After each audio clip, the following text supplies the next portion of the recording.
All right, it's 9:30, so let's get ourselves wrapped up and ready to roll and get going this morning on what we're doing with the last few weeks have been giving you just a few basic principles on financial management, how to handle resources. It's a very important topic. The Bible talks more about handling money than it does almost any other subject, and it's vitally important. Not that God cares that much about the money itself, because all the elements will melt with the fervent heat. So all that we are gathering is just, going to whoosh one of these days anyway.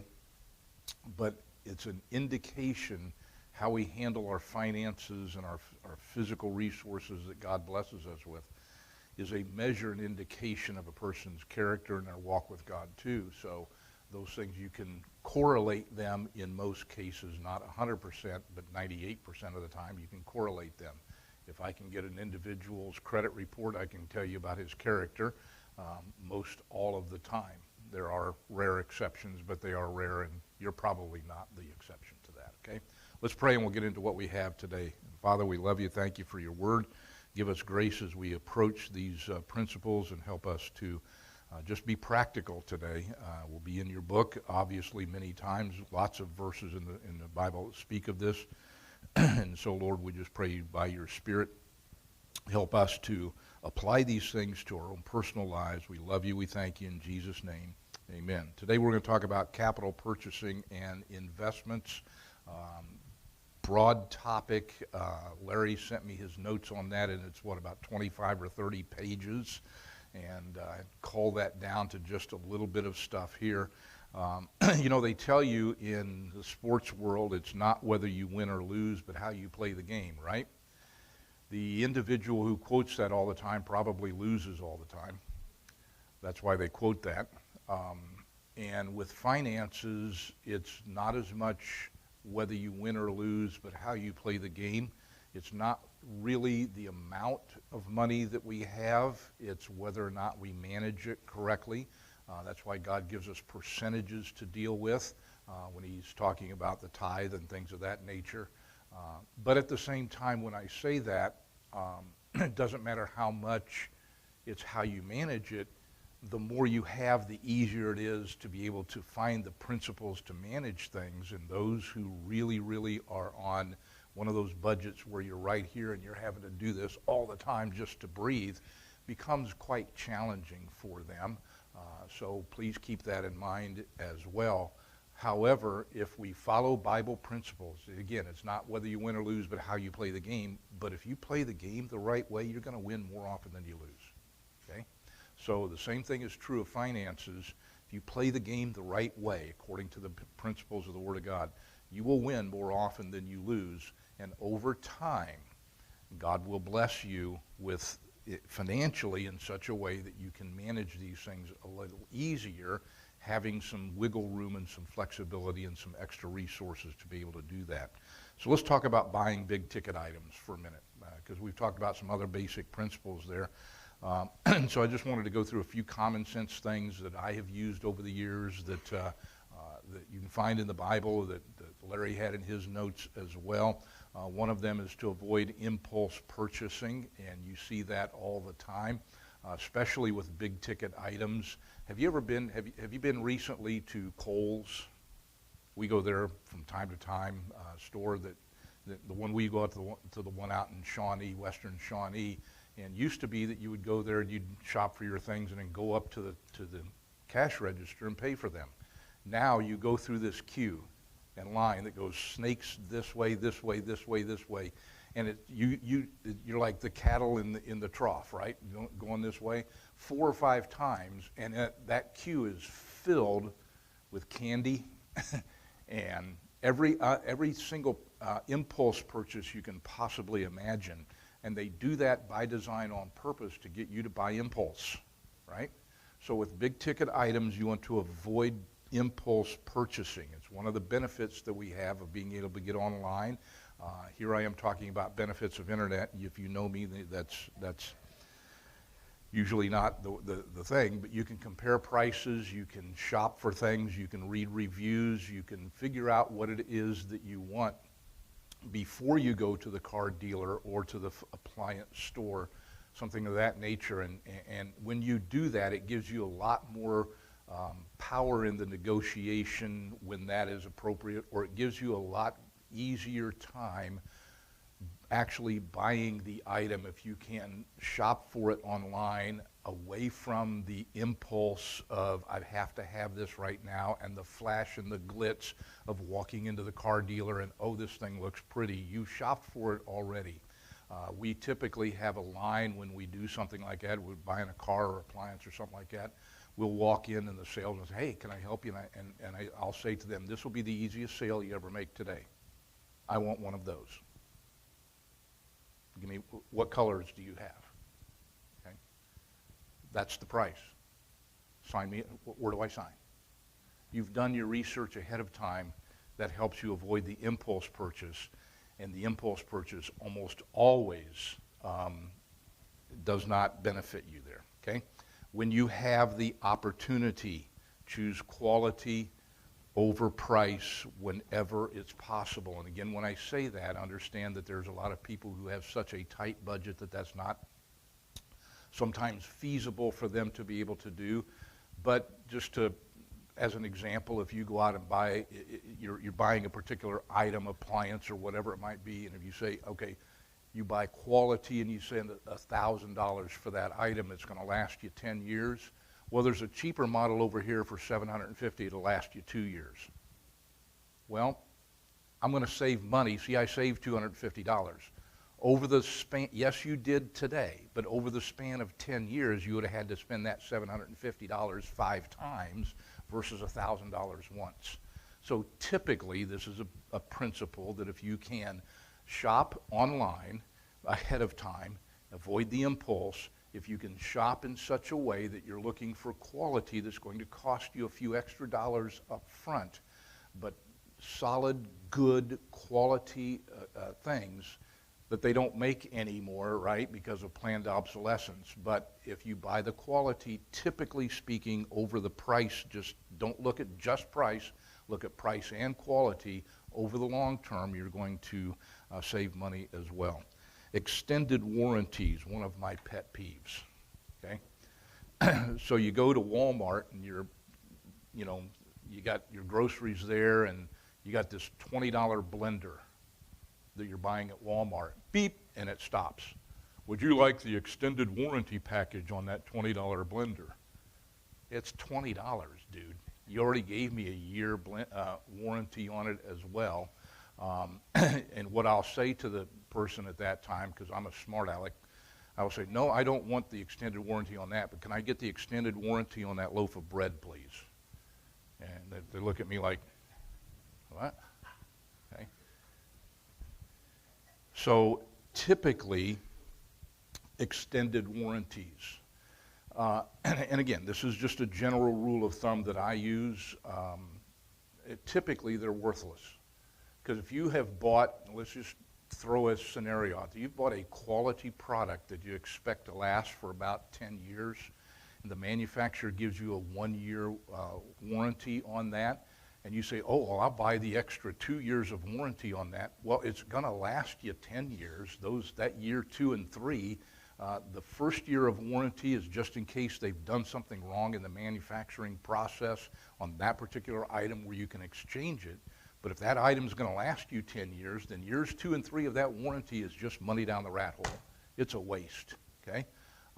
They do that with automobiles. They do that with all sorts of different things. You see these advertisements online and all sorts of things. You can buy these warranty programs for your car that will pay when you have a catastrophic thing. Check into those things. Not all of them are bad, but most all of them are very, very profitable for the people selling them, and they give you very little, if any, benefit for yourself. They push those to you because of that. It is insanely profitable for the people because typically you don't ever use them, okay? And so when somebody wants to push an extended warranty on me, I give you a quote that I use for them. I have more faith in your product than you do. And that usually shuts them up, okay? when you're purchasing a home, and we're talking about, again, big ticket items like this, purchasing a home, and we're talking about first time buyers or even second or third time buyers or something like that. Best rule of thumb to do on something like that is to find out what the mortgage companies will qualify you for. And this is a common practice that banks and mortgage companies do, that you can go to them and give them your financial information, and they'll check your credit score and your job stuff, your income and all that kind of stuff, and then they'll tell you, you can qualify for this much of a mortgage. They're taking it to the very top. When they tell you what you can qualify for, that puts you right here, where yes, you can manage it. Yes, it's within that 25% that they say your income, we will only qualify you up to 25%. They will never qualify you at 22. They will qualify you all the way up to the top of the 25. And that will put you at this particular point in time, I'm standing in a pool of water and the water is right here. Yes, I can breathe, but the slightest little ripple is going to make me have to start juggling things, right? And so if you want to buy a house, if you're a young person, you want to buy a house, go find out what you qualify, young couple, whatever it might be, what you qualify for, and then shop underneath that, okay? Give yourself some room there. Don't expect that, and again, this is the trap that a lot of young people get into. They want to get at the level that their parents have gotten to, and their parents have 25 years of time ahead of them to get to that particular point in time. And so they want to start at that point rather than starting a little bit underneath that. And buy that first home and do your good job with it. Nothing wrong with flipping that later on and buying a better one. Nothing wrong with a second or third or fourth time. Buying a house, I would not go that far, but I've owned 3 houses in my life, so there's nothing wrong with getting to that point later on down the road where the family has grown and now you've outgrown this place, or maybe it's just not as nice as you would like. Again, God takes care of his children, right? And he wants to bless you with the best that he has for you. And so there's nothing wrong with moving on up a little bit, finding a better place. But if you do it this way to start, the mortgage company will qualify you at $300,000. Okay, go shop at $250,000. Because at that point, you will have enough room in the ups and downs of budget in life to be able to handle those things, and you'll also be able to finance that $250,000 on a shorter term note than the 30 years, because they'll say, okay, you can qualify for $300,000. That means that you're going to be financing that $300,000 right here at 30 years. And again, if you have to do a 30-year, that's fine, but if you can do a shorter term on that, the interest at the beginning is always significantly more. I say 3 houses, actually it's been 4, okay? So there's 1 in Texas, 1 in Cincinnati, and 2 here. So it reminded me when I bought my house in Cincinnati, it was early 80s, interest rates were like 487% or whatever they were at that time. I paid, I think it was 14% on my mortgage at that time. At a $400 house payment, $3 went to principal. Okay? So it's going to take you forever to build any equity at that rate. If you shop under what they qualify you for, and then try to put that on a shorter term note, if they won't let you put it on a shorter term note, pay more on it. Okay? Set it up yourself to say, well, they'll only qualify me, they'll only do it if I get a 30-year note. Fine, sign the 30-year note, but pay it as if it's a 20-year note. Add an extra $100 or $200 or whatever it is per month to your mortgage. You will be absolutely amazed at how fast that moves to build equity to get you to the point where 5 years later, 10 years later, whatever the family has grown, or you want a newer, better place, that's fine. Now you have equity. You haven't been building equity at $3 a month. You've been building equity at $203 a month. And that adds up over the time where now you've got a good chunk where you can put down on the next house and keep that payment down to the point where you can manage it a lot better, okay? So that's just a good rule of thumb when you're looking at shopping for house. Go ahead, go to the bank, go to the mortgage company. What would you qualify me for? That will give you an indication of not what you want to buy, but what you want to buy with wisdom underneath that time, underneath that spot a little bit better on, okay? Automobile purchases. Just, again, these are just things that I've used over the years that I've known about. Price and quality are much better to deal with than the amount of payment, but the amount of payment is what is advertised to you all the time. Well, come on in here and we'll be able to, you can trade in your car and we'll keep your payment the same. Yeah, and add 3 years to the end. They don't tell you that part, right? And they don't also tell you the part, the same thing with your mortgage, where at the beginning of that mortgage, you're paying huge amount of interest and a small amount of principal. And over time, those things start doing this. The same thing happens with your automobile and its value. If you buy a new car, you know, as soon as you drive it off the showroom floor, it depreciates by X percentage. Okay, I get it. But that depreciation in the first 2 to 3 years of that car's life is significant, and that depreciation begins to slow down the longer you drive that automobile. So you'll lose, and again, I'm just throwing numbers out that probably don't make any sense at all or don't really apply that much, but if you bought a $25,000 car, by the time you got it home, it'd be worth $20,000, right? And then after the first year, it's worth 15. Then after the second year, it's worth 10. Then after the third year, it's worth 9.5. Then after the fourth year, it's worth 9,000. See, that slows down after time.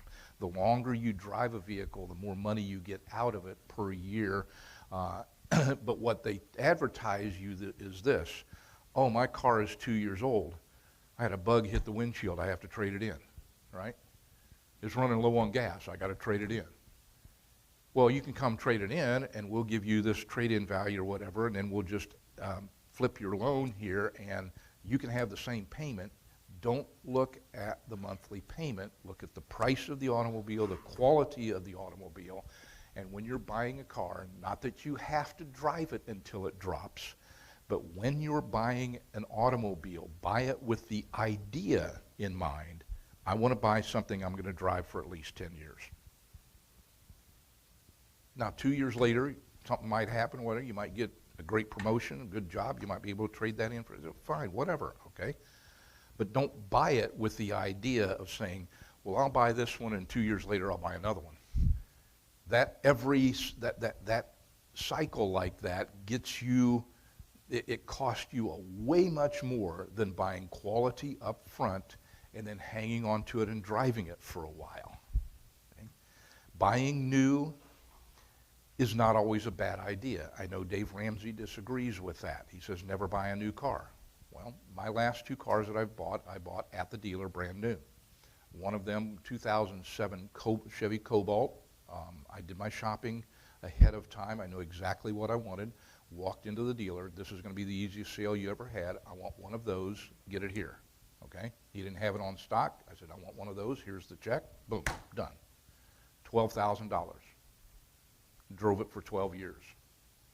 That's $1,000 a year in case you haven't figured out simple math, okay? The timing chain broke on it. I'd probably still be driving that car today had I fixed the timing chain when they told me it was not really, it was needed to be fixed. I think, you know, whatever. And then it broke, seized up the engine. So now I took it to the car shop. Okay, it's going to be $6,000 to replace this engine. I go, okay, time to buy a new car. Went down to the Chevy dealer, shopped ahead of time. They had a demo, which is a good thing to look at also. So yes, I bought a new car, but it had about 5,000 miles on it because it was a demo. So we were able to negotiate that deal. I think it was paid $16,000 for it, something like that. And I'm still driving that one today. That was in 2019. So the last, 18 years, I've driven 2 cars, and the one I've got right now, I'm expecting another 8 to 10 years out of it without any problem. The purpose of a vehicle is to get you from point A to point B, right? And as long as it's functioning that way, you're good to go, all right? So buying new is not always bad if it's within your means, because to shop for a used car, and if you've done this over the years, you know when you're shopping for a used car, there's a reason why the guy's selling it, okay? And so you end up buying somebody else's problems that you don't know about until after you buy them, and you don't have that problem with a new car, so it's not always bad to do so.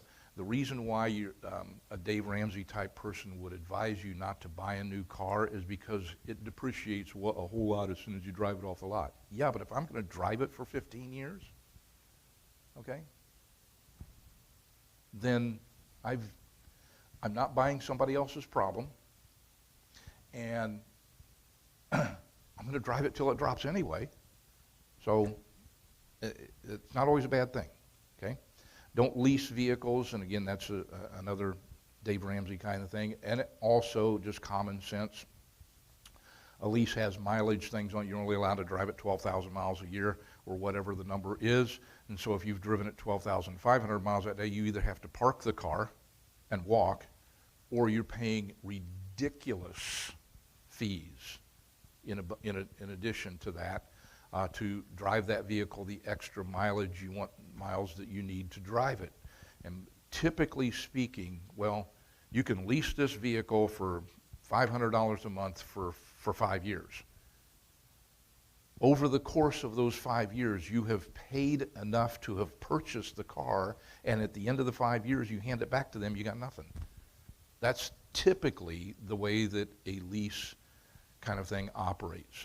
So be aware of those things. Don't fall for those gimmicks, because again, they advertise a lease with what how do they advertise a lease? This much per month, right? Don't get caught in the per month, because the per month is the borrowing, and the per month is what puts you in debt prison, and the cancer that grows that eats your budget is, well, it only cost me this much per month. Those things are dangerous. Be cautious of the extra benefit packages that car dealers offer you. When I bought my Chevy Trax, they said, well, we've got this program here where you can add this little extra thing to it, this thing, and there were, I can't remember all three of them, but there were three things they were going to offer me for this extra program they were going to add to this particular vehicle. One of them was that they would, I can't remember the third one. One of them was they would give you a free loaner if you had to have service on your car. Well, you always got to take it in for oil changes, tires, things like that, right? So yeah, okay, they'd give you a free loaner when you brought it to them, if you brought it to them to repair, right? And they wouldn't give you a free loaner if you took it down here to the car shop, who charges you less than the dealer does. So you take it to the dealer, they'll give you a free loaner. That was one of the benefits. The other benefit, I think it was, we'll clean and detail the car. And the third benefit is we'll fill it up with gas. Those were the three things they were going to give me for that. I said to them, okay, well, it's already pretty clean, and if whatever, I can clean it myself. Secondly, we have a third vehicle ourselves, so if I need, and even if we didn't have a third vehicle, we can live for a few days with just one vehicle. We can figure it out, okay? So I really don't ever need a loaner from you. The third benefit is a tank of gas, and this benefit program you want to sell me is $699. So in other words, what you're saying to me is you want me to pay you $700 for a tank of gas. And I slid the papers back to him. And she took that thing and said, well, we'll adjust that down to $299. $400 off just like that, right? I looked at it and I said, now you want me to pay $300 for a tank of gas. Slid the papers back to him. Okay? $300 for a tank of gas is outrageous. $700 is highway robbery. Okay? So be careful of those kind of things. They do that, obviously, they're trying to add on stuff like when you're buying those kind of things. Be aware of that kind of stuff, okay? Financing large purchases, and again, not talking about home mortgage, we're talking about cars or larger ticket items as well. And Dave Ramsey is going to scream at this, and that's fine. If it's within your 20% means, there is nothing inherently evil necessarily. In some cases, not many, it should be rare. Most of the time you should just be able to go ahead and buy these things. But in some cases, you would have to do these kind of things. Dave would tell you this, well, just take $1,000 and go buy a beater. Go buy an old car that'll just get you from A to B, whatever. Okay, and you're spending $500 a month to keep it running. And he'll say, well, go deliver pizzas to earn the cash to do this. Am I supposed to do that on foot? Okay? Or am I supposed to do it with a $1,000 beater that will eat up every dime that I spend delivering pizzas to repair it every week so that I can keep it running?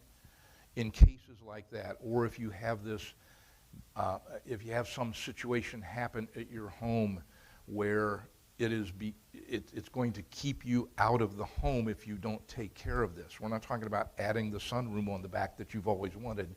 We're talking about something that is plumbing, electrical, things like a big ticket item. You might have to actually borrow the money in some cases to take care of those kind of things. And if that's the case, it would be better. Let's talk about the car for a minute.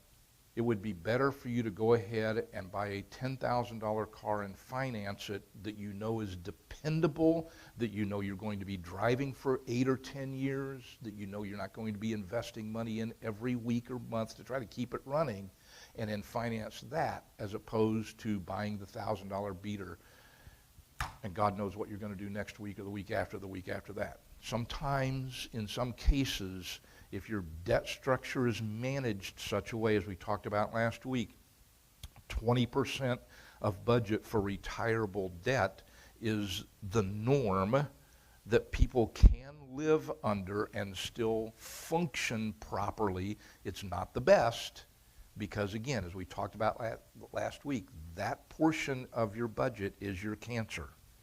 And if you can live without those cancer cells, do it. But there are situations in which you cannot do those kind of things. Also, financing the vehicle. When I bought my 2019 Chevy Trax, I could have paid cash for it, but I didn't. Because why would I take money out of a 10% gaining investment to buy a car that I can finance for 0.9? Financially, mathematically, that doesn't make sense. And especially if you're in a situation where, at my age, I could take money out of a 401k. At some people's age, you can't until you're 59 and a half, and so if you haven't reached that point in time yet, not only are you going to lose your compound interest from that, but you're going to lose your penalty for taking the money out earlier, so it doesn't make financial sense. You say, well, I'm going to go buy this $25,000 car. In today's economy, a $25,000 vehicle is not that ridiculously obnoxious, and it's something that will last you for a good long time, and you'll get your money's worth out of it over time if you take care of it correctly. But I give you some basic principle here in your notes here about those. Let's assume a couple of things. Let's assume that you're debt-free, that you haven't run up a bunch of credit card stuff, you're good, except for your mortgage, you're fine. You have been saving on a consistent and regular basis and investing that money that you're saving, not just putting it in a passbook savings at 0.2% or whatever they pay these days for that, but you're actually doing that, and you have that money in investment type vehicles that are earning 8, 10, 12%, somewhere in that range. And you say, well, it's, my car blew up, we're going to go down, we're going to buy this $25,000 car, but you have $50,000 sitting in this investment fund. Rather than pull that money out of there and lose your 10% compound interest and gains over the years, you go to the dealer and they give you 0% or 0.9, or they advertise, they give those things all the time. They give you 0% for 5 years, okay? To me, as I see it, that's not borrowing money. That's being wise with your money. It's not borrowing. Well, what do you mean it's not borrowing money? You signed a note with GMAC. It's not borrowing money because I'm not spending money that I don't have. And so when I say something like that, here's a young couple or a young person who does not have, or even a middle-aged person who's been living like this all of their life, they do not have $25,000 set aside someplace. They say, oh, well, we can finance a car for 20, let's go. No, you are borrowing beyond your means, and those principles do not work. That's the danger of those kind of things. You should not have, if you've got investment money, you should not have that money sitting in 0.9%. If you do, you're not thinking correctly.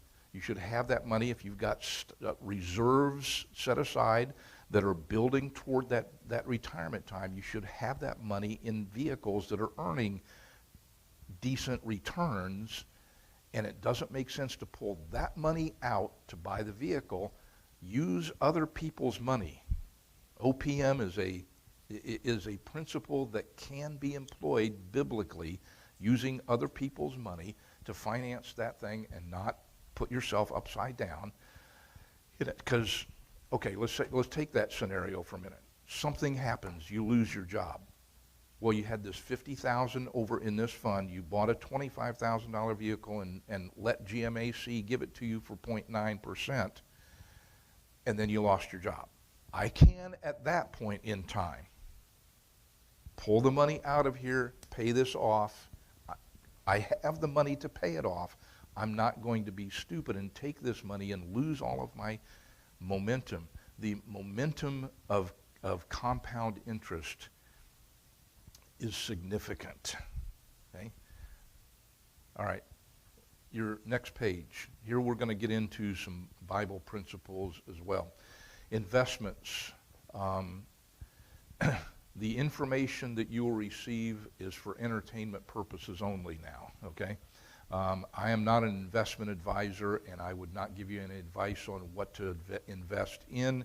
I would advise you to contact someone who does this for a living, who is a fiduciary, who knows what they're doing, someone that you know or is referred to you from somebody that you know that is a trusted advisor, knowing that many of them, again, be careful of the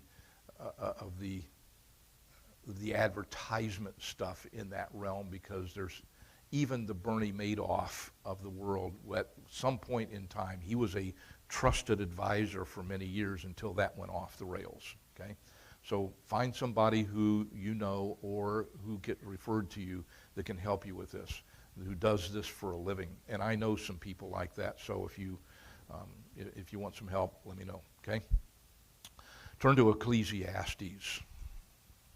We're going to spend a little time in that book. Ecclesiastes chapter 7. Wisdom and righteousness are much better than the amount of money that you leave behind. Investments, inheritance, and those kind of things. Okay? Ecclesiastes 7 verse 11. Wisdom is good with an inheritance. Did Solomon leave an inheritance? Yeah. Wisdom is good. Leaving money is good. By it there is profit to them that see the sun. Both of them are profitable. For wisdom is a defense. It'll defend you against the attacks of the enemy. And money is a defense. It's not money that is the problem, it's the love of money. And having money will defend you from something. Having those resources is a good thing to have, so that when the ups and downs of life or the onslaught of whatever happens, you have the ability to be able to hold off the wolf, okay? The wolf at the door, you know that thing, okay? The wolf might be in your neighborhood, but he won't be at your door if you have wisdom and some resources built up to be able to handle those kind of things. So there's nothing wrong with that. Wisdom is a defense, and money is a defense. But The excellency of knowledge is the wisdom giveth life to them that have it. So if you want to choose one or the other, if you can get both, get both. But one or the other, wisdom. And again, it's not whether you win or lose, but how you play the game. And if you play the game with wisdom, guess what's going to happen? You're going to put up some W's on the board, and the money, the resources to handle these things will grow over time. Money and wisdom are both good. Wisdom excels in those things. A couple other verses for you in your notes there that adds to that particular principle. When you're talking about the investment markets, these are principles or statements that you'll find from investment advisors at times. And I've known some, so they'll tell you that there are two factors that drive the stock market, the investment markets, the Dow, the S&P, and all that, NASDAQ, those things you hear about. Two factors drive them. These two factors drive them every single day without fail. These are the only two things that you can think of. This is what the market runs on. It runs on fear and greed. The market goes down when people fear and they start selling off. The market goes up when people get greedy and want to start buying. Okay? So those two things drive it, and what we want to understand financially is we want to use wisdom and make sure our behavior and our practices are correct regardless of the math. You see, what happens, we think backwards when it comes to the markets. Oh, the market is going up, I'm going to buy. Well, if you went to Walmart and the prices were going up, would you buy or would you not buy? If Walmart got on television and said, we're dropping our prices, would you buy? Yeah, that would be the time you'd go, well, I'm going to buy if the prices are going down. So we think differently when it comes to the market. Fear and greed. Fear and greed are the only things that drive the market, okay? And both of those principles are contrary to Bible truth. Fear not. You know what the number one commandment in the Bible is? The number one commandment in the Bible is not thou shalt have no other gods before me. That's the first commandment. But the number one commandment in the number of times that it appears in the Bible is fear not. So why are you driving your investment principle and concept on something that God told you not to do? And then greed, for the love of money, is the root of all evil, not all kinds of evil or some evil, all evil. So don't drive investments off of those two principles that drive the market anyway, okay? So here's another statement that they say in the investment world. It's not timing the market, but it's time in the market. Now the difference is this. If I'm trying to time the market, it means I want to sell high and buy low. Well, I'm trying to guess because stock market investing is legalized gambling. I'm trying to guess when it's at its top, and I'm trying to guess when it's at its bottom, and I'm being driven by fear and greed, and if I hit it just at the right time, if I sell high and buy low, then I'm going to make a lot of money. And that's, again, you're driving yourself by the fear and greed, and you're driving yourself on the unknown. And those who time the market, try to time the market, generally speaking, unless you really do that for a living, you're not going to hit it, okay? You have as much chance of hitting it correctly as I do being able to go up against LeBron and actually win, okay? Another statement that they give in the financial world is this: the market takes the elevator down and the stairs up. Example, 2008 housing bubble collapse. The market lost 30% in, I think, a couple of months. And it took at least a couple of years to gain it all back. In other words, when it goes down, whoosh, and when it goes back up, one step at a time. It takes time to go up. So if you're trying to time the market correctly and get it at the high or at the low, it's a losing game, Okay? Ecclesiastes chapter 9. Ecclesiastes chapter 9, verse 11. I returned and saw unto the sun that the race is not to the swift. The tortoise and hare principle, right? Nor the battle to the strong, neither yet bread to the wise, nor riches to men of understanding, nor yet favor to men of skill, but time and chance happeneth to them all. For a man knoweth not his time, as the fishes are taken in an evil net, as the birds are caught in a snare, so are the sons of men snared in an evil time when it falleth suddenly upon them. Timing the market is going to be next to impossible for almost anyone, and even the experts are going to lose more than they win when they try to time the market. Okay? So it's consistent, steady, balanced, diversified kind of things that over time are better to invest in than trying to hit it big or hit it big quickly, as the next principle says. Now, okay, over the last 120 years, the market has averaged 10% gain, right?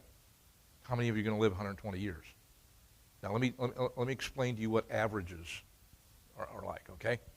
So they say, well, on average, this, okay, I get it.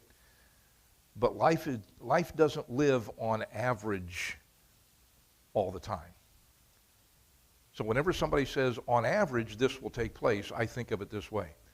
If I took my right foot and put it in a bucket of ice water, and then I took my left foot and I put it in a bucket of boiling water, on average, okay, on average, I would be miserable, right? So be careful of the on average thing. But over time, consistent time, okay, the race is not to the swift. Time and chance happens to all. The race is won to those who are steady and consistent. And that's why it's important biblically and financially for us to be steady and consistent with our finances in all areas. And when we do, over time, principle is God will bless. Do not invest with the objective to hit it big quickly.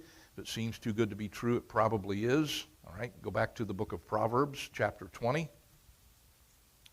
Proverbs chapter 20. This is, again, trying to time something correctly where I can hit it big. One shot. Proverbs 20, verse 21.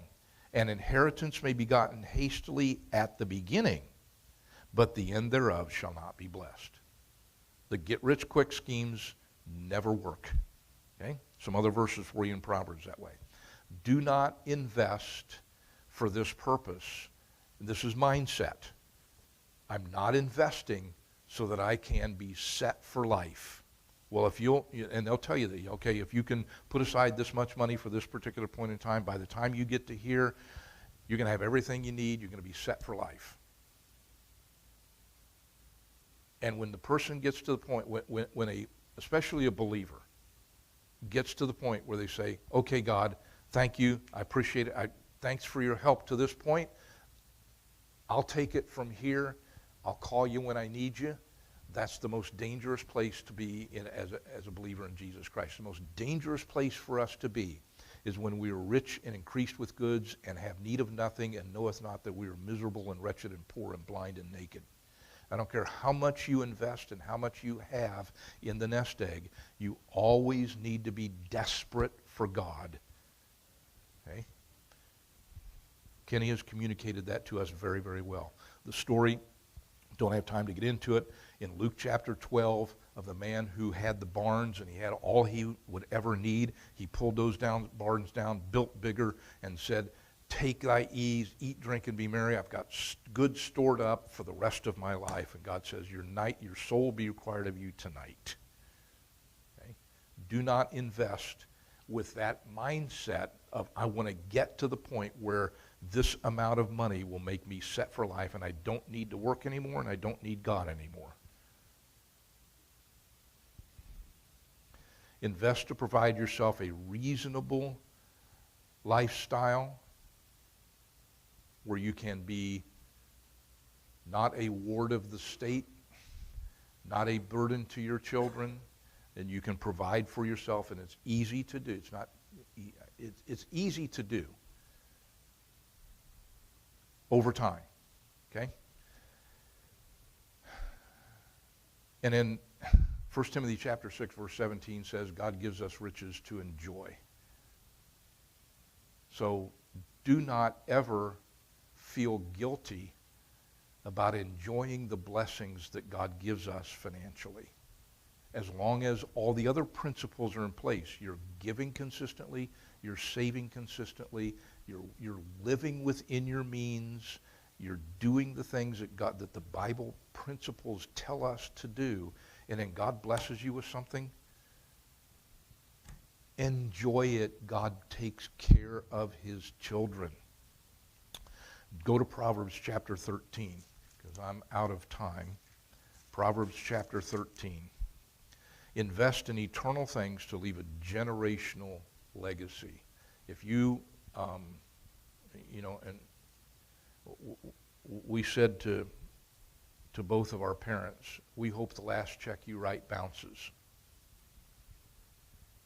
They didn't, but we hope the last check you write bounces. If you can get through and get to the end of your life, and you have provided for yourself and others haven't provided, you haven't been a drain on the system and a drain to your children, and you can get to that point in life and you've done it, then you're good. And if you left nothing behind, okay. Proverbs 13, verse 22. A good man leaveth an inheritance to his children's children, and the wealth of the sinner is laid up for the just. Typically, in an inheritance, in a will or a trust or whatever it is, by the time you get to that point, the person has passed away, that gets divided to the children, right? And in some cases, and in many cases, the will or the trust will end up dividing to the children and the grandchildren, and that's biblically to do that. If a person has that lineage behind him where he has grandchildren, then they would be a part of that estate as well. And there's nothing wrong or evil in doing that. But when Solomon said, the wise man leaves an inheritance to his children's children, he's talking about generational. He's talking about legacy. He's not talking about amount of money. He's talking about the fact that you've invested your life in the right things. People have responded to that, and they have then invested what you have put into their life in other people who have invested in other people who have invested in other people. What is that? That is the multiplication of disciples. That's what that verse is talking about. Now, financially, if you can leave an inheritance to your children and your grandchildren, awesome, praise God for that. Solomon left an inheritance, didn't he? Did he leave some money? Did he? The dude had, you look at the amount of gold that came to him in a yearly basis when you look back at the book of Kings, and you run those numbers today, it was about $250 million annually. How much of that resource is still with us today? Well, the gold's still here on earth, yes. How much of the resources that Solomon had that were passed to his children and grandchildren, how much of those tangible physical resources can be located today? Answer, nada. How much of his resource in wisdom can be located today? 3 books of the Bible, okay? So Alan Shelby says it this way, you can't take it with you, but you can wire it ahead, okay? Lay up for yourselves treasures in heaven.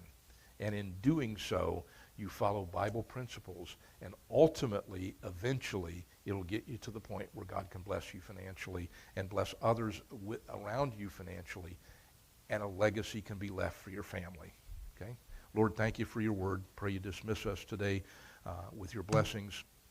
Thank you for a great week, and help us have a good time in your service today. In Jesus' name, amen.